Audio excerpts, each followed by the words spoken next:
Hello all, I'm Sai and you're watching the Book Dragon. In today's video, I'm bringing to you another one of my top 5 lists, and we'll be seeing and discussing my top 5 favorite female characters from all the books that I've read so far in my life. And I should say, creating these 3 main videos, that is top 5 protagonists, top 5 male characters and top 5 female characters that are my favorites, have been very much interesting as well as a bit confusing for me. But I should say I have had a lot of fun thinking about and writing out these top 5 characters. One of these characters I did not expect to end up in the list, but we are here and I'm going to talk about all the 5 characters right now. So without any further ado, let's get into the video. At number 5, we have Diana or Wonder Woman from Wonderwoman Warbringer by Leigh Bardugo. Now this is a book which shows Wonder Woman as a young adult who's 17 years old and not as an adult. All the other versions of Wonder Woman that I watched, that is I watched just the 2 Wonder Woman movies and nothing else rather than that. In those Wonder Woman, that is Diana's already an adult and she comes out of the mascara and becomes Wonder Woman as she is right now. But this one shows and dives deep into the history of the mascara and how it combines Diana with all the other Amazons inside that island, and also the characterization of Diana or Wonder Woman. This one was really well done by Leigh Bardugo in many ways. Considering that I've read some of her other books before reading this one, I should say that it was not a huge surprise for me, because I know that she has that talent to go deep into the head of a character and explain and show us to them in the perfect way, if you ask me. And one thing which I loved a lot in this one was how Wonder Woman or Diana represented feminism in a really great way in many scenes throughout the book. Okay, there are certain scenes during which she explains the way in which she lived with the Amazons in the mascara and how it is very different from the modern world in which we live in. The story actually takes place in 2017 and not in the 1900s, so it's very different in that tone itself. Also, one thing which I liked a lot that was shown in this book was the reasoning behind the way in which Wonder Woman was closed like this. It is not in such a feeble way like making a superhero who's female and just making her look glamorous. The costume is not about glamour, it's about the empowerment of Wonder Woman or Diana as a women superhero and a lady superstar, if you ask me, and it was really well done.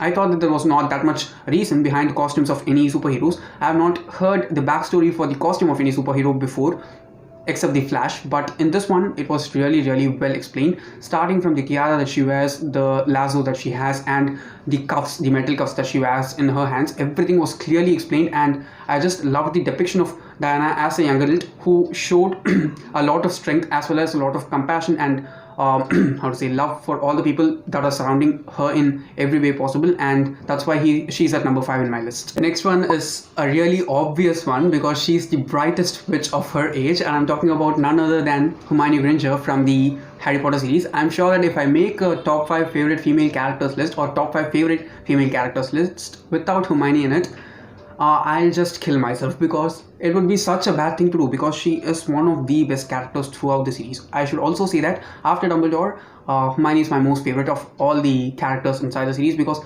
without her, I'm sure that we might not even have got past the first book, because without Hermione, Harry and Ron would have died in book 1, and where is the entirety of the story without Hermione then? Also, she just shows and proves her importance at every point that she can. Okay, it's not like she's trying to make a point, but she just proves that, okay, without her they are nothing. It's just shown very easily by Hermione. She doesn't try too hard, she doesn't even try. Okay, that's what makes her so special in many ways. Another quality which I admire a lot about Hermione is her dedication and her perseverance no matter what happens. Okay, especially in book 7 when Ron leaves Harry and Hermione, and she's the one who sticks up with him until the end no matter what happens and who leaves her. It was so emotional in many ways. Okay, we can see that friendship that she values a lot and how she puts herself behind everything for the greater good, and how she just makes everything better for the world around her. It was really great in many ways, and I should say it was such a great decision to write Hermione in that way, and it was such a beautiful character, guys. Okay, it was beautiful. She's beautiful, she's brave, she's intelligent rather than anything else. So when in doubt, don't go to the library, just go and meet Hermione, because she has the answers for everything. And I should say this is one character which connected with me at certain points, because there are certain ways in which Hermione organizes certain stuff. That is, when it comes to studying, and I'm a lot like that in many ways, and it was such a great character to have been written and that is read by children of all ages right now. At number 3 we have Asa from Turtles All the Way Down by John Green. I did not expect to put a young adult contemporary book in this list at all, but I should say this character pops into my head a lot too often rather than any of the other characters that I've read so far, and it's been nearly 3 years, or 2 years since I read this one, and I should say the effect that it has on my mind is so fresh. And it's been over 2 years. I read this in October of 2018 and it's 2021 right now. I should say it was really, how to say, making a mark in many ways in my mind. If you ask me, this is my most favorite John Green book of all the books that I've read so far. I've just got 3 more of his books to read, but I don't think anything can top this for me, because the character work that was done by him in this one, it is just so perfect, very detailed.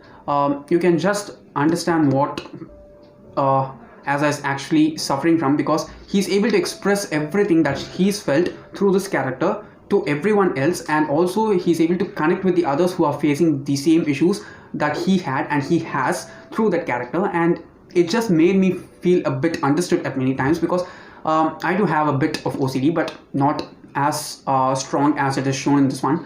But I can understand how deep it can go and how troublesome and problem causing it can be in many ways. And the way in which she handles it, it's not the best way, but it just showed how vulnerable a person can become at the brink of having such obsessive thoughts and compulsive thoughts, and how it can result in so drastic changes in one's life that it can change your life dramatically towards the future.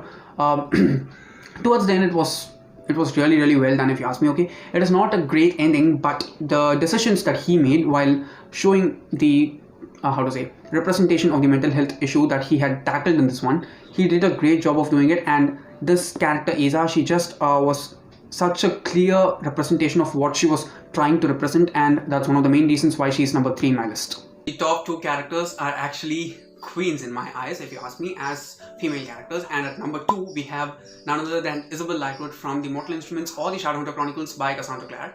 Okay, I should say that of all the top 5 characters that I've included in this list, Izzy is the one who's most underrated of all the characters. Okay, I don't think she is given that much importance and attention by the fandom as the other characters in the series are given. Okay, I'm not just saying that because she does a lot of stuff. She is a really awesome person. Okay, there are 2 core qualities inside Isabel Lightwood which I just adore about her. Okay, they are the strength that she has, and the second one is the way in which she loves and accepts herself, and also beyond that helps everyone that matter to her in her life. Okay, the amount of compassion that Izzy has for each and every character around her in her life is so extreme that she doesn't even think of giving up anything for them or giving up them for anything. It is so great in every way, if you ask me. Also self-love. If you want to understand self-love, you have to read Isabel Lightwood, because she doesn't consider herself low at any point at all. The amount of self-confidence and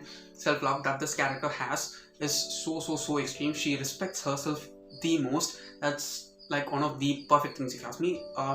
As far as I've read from the series, Izzy doesn't look up to anyone and tries to be like them. She is her own self. She doesn't compare herself with others, and she just loves herself for the person she is and finds the strength in that one and helps other people with that strength, which is great, if you ask me. Also, as a sibling, I think this is the best sibling that I've read so far in all the books that I've read, because the amount of support and compassion that she shows towards her brothers, it's so extremely awesome. Okay, I've always felt that I want a sister, and I want a sister like this one sometime in the future. Okay, I would consider someone as a sister, and I definitely consider someone who's like this as a sister for me, because it's so awesome. Okay, the character is extremely underrated, please do believe me.